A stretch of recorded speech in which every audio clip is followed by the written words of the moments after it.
Hey guys, let's get more news about Steelers, but first, don't forget to subscribe and leave your like.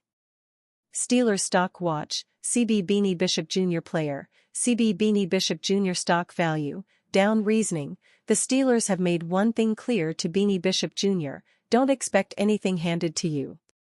Not that he was expecting a starting job to fall into his lap, but he will have to earn it. During his rookie season, he already watched the team take snaps away from him when Cameron Sutton returned. While Sutton isn't likely to return, somebody else will be there to, at best, push him. Our latest videos: Beanie Bishop Jr. intercepted 4 passes during his rookie season for the Steelers last year. Under normal circumstances, that is plenty of reason to celebrate and to anoint a young player. That is not the case here, with the former college free agent still on the fringes of the starting lineup. While it's unlikely he might fall off the roster entirely, the Steelers made pretty clear that they think, or hope, they can upgrade the slot cornerback position with someone better than Beanie Bishop Jr. There is a reason that nobody drafted him, after all, and it isn't entirely because of his height. The Steelers did employ a short nickel cornerback for a long time in Mike Hilton, also a former undrafted free agent. After him, they had Arthur Maulet, another short guy, and Shandon Sullivan. In other words, it's not just height for Bishop. On the whole, Bishop is a success story for the Steelers, at least for the opening chapter. Making the roster at all and playing was already a win, but he played significantly, made critical plays, and started numerous games. The Steelers signed veteran Brandon Echols in free agency, who is capable of playing in the slot. Barring the use of a safety such as Juan Thornhill, though, I don't see a lot of competition for Beanie Bishop. One might suspect they are talking a bigger game than they planned for. Of course, it makes all the sense in the world for the Steelers to want Bishop to earn a starting job. Equally important is the desire for Bishop to feel like he has to earn that job. And he should, considering how they allowed Cameron Sutton to steal his snaps a year ago. But right now, it doesn't look like his competition is the stiffest in the world.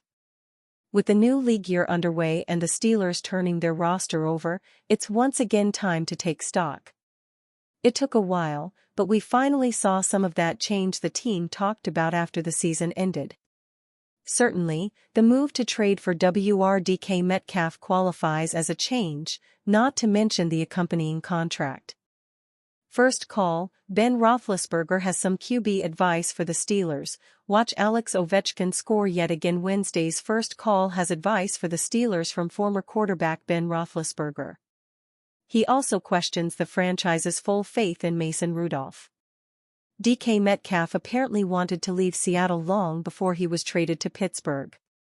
And you can watch Alex Ovechkin's latest step toward breaking Wayne Gretzky's NHL goal-scoring record. On the back burner. Former Steeler Ben Roethlisberger has a theory as to why Aaron Rodgers hasn't signed a deal to come to Pittsburgh yet. I think Aaron is secretly still holding out for Minnesota, Roethlisberger said on his most recent Football and podcast. On the back burner. Former Steeler Ben Roethlisberger has a theory as to why Aaron Rodgers hasn't signed a deal to come to Pittsburgh yet. I think Aaron is secretly still holding out for Minnesota, Roethlisberger said on his most recent Football and podcast. I just think he thinks that Minnesota is a more complete, closer team to win a Super Bowl, and he might not be wrong, Roethlisberger said. If Rodgers does come to Pittsburgh, Roethlisberger is optimistic about what the 41-year-old still has in the tank. You get a Hall of Famer in here, it's this much better. The offense all of a sudden becomes a different team, Roethlisberger said. That's Aaron Rodgers.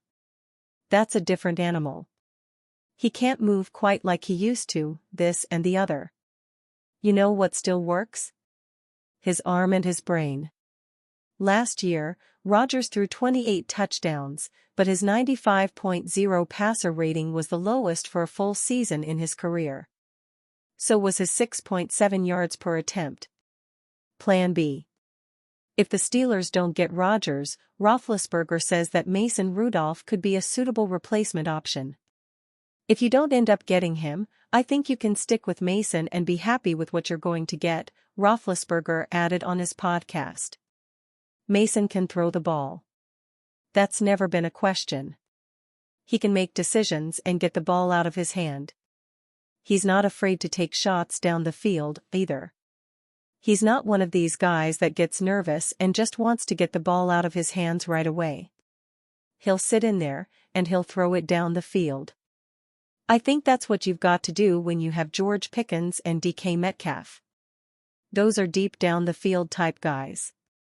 However, Roethlisberger seemed somewhat dubious of the true level of confidence in Rudolph from the Steelers brass. I know that Coach Tomlin came out and said, and I'm sure Omar Khan said the same thing, that we're excited with Mason. Mason's our guy. Then why'd you get rid of him in the first place? Roethlisberger wondered. Should the opportunity arise, Roethlisberger cautioned against reaching too far to draft a quarterback this year. I don't think they should, Roethlisberger said. I would either go O-line or D-line. Maybe D-line. You got rid of Larry Ogunjobi. Cam Hayward played great last year. But how many more years does he have left? You've got to add depth. The Steelers currently have the number 21 pick in the draft. ESPN currently has quarterbacks Cam Ward and Shedeur Sanders as the number 7 and number 14 rated prospects overall on the board. The next QB doesn't roll around until Ole Miss signal caller Jackson Dart at number 28. Moping Metcalf. DK Metcalf apparently wanted to get out of Seattle long before this offseason. According to ESPN.com's Brady Henderson, the trade request that led the Seahawks to send DK Metcalf to Pittsburgh last month wasn't the first time he asked out of Seattle. According to team sources, the star receiver had requested trades multiple times in recent offseasons. Henderson goes on to report that the Seahawks didn't have designs on trading the disgruntled wide receiver this offseason. However, Metcalf's extended discontent and his looming contract situation eventually led them to make such a move and ship him to Pittsburgh for a second-round pick. Metcalf's preferred landing spots, according to multiple sources familiar with the trade talks, were the Texans and Chargers, Henderson added. But his contract situation complicated the matter, as it meant the Seahawks had to find a trade partner that would not only give them enough compensation in return but also be willing and able to sign Metcalf to a new deal. That's when the Steelers came into play. New England was also an option for Seattle. But Henderson said Metcalf essentially nixed that option by insisting he wouldn't sign a contract extension there. Steelers owner gives honest assessment of timeline on Aaron Rodgers' decision. The NFL offseason is moving quickly, with owners gathering in Florida this week for the annual league meetings and the draft rapidly approaching. Yet Aaron Rodgers remains unsigned. The veteran free agent is taking his sweet time deciding where to play in 2025, which is confusing on the surface because he doesn't have many choices. In fact, with the New York Giants signing of Russell Wilson and Jameis Winston, there appears only one team willing to sign Rodgers at this stage. The Pittsburgh Steelers owner Art Rooney too spoke to media about the Rodgers situation on Tuesday and acknowledged the team is optimistic about eventually signing the future Hall of Fame quarterback. However, he was also honest about just how long the Steelers would be willing to wait for Rodgers to make his final decision. Not forever, but a little while longer, Rooney said, per ESPN's Brooke Pryor when asked if he was content to wait on Rodgers. The Steelers' current depth chart at quarterback is not great, with both Wilson and Justin Fields departing for different pastures this offseason. If the season started today, career backup Mason Rudolph would be under center, which head coach Mike Tomlin claims he's comfortable with. Be that as it may, it's undeniably far from optimal, and Pittsburgh will almost certainly add more depth at the position. Whether that's Rodgers or someone else, if Rooney's patience wears thin. Are you a fan? What do you think about Aaron Rodgers' situation? Leave your opinion in the comments.